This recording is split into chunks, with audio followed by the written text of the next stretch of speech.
Now at 6, GOP lawmakers in North Carolina can intervene in ongoing litigation to defend their state's voter ID laws.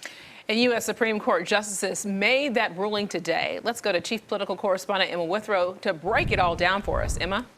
All right, guys. So when it comes to this ruling, it's important to note the litigation happening right now that GOP lawmakers are involved in. They're now allowed to intervene in this litigation, and it's all happening between the NAACP and the state of North Carolina. So this all came about because the NAACP sued the state for its voter ID law.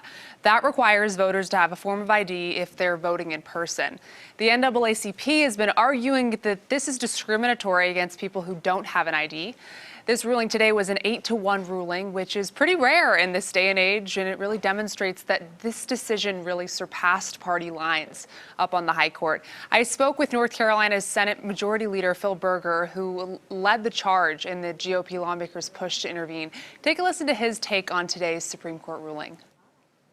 What this decision by the U.S. Supreme Court says is that at a time when a state statute is being challenged in federal court, that legislative leadership has the right, the absolute right, to participate as litigants in that action. The specific case that we're talking about now is the voter ID case, and it's clear that Attorney General Stein is opposed to photo voter ID.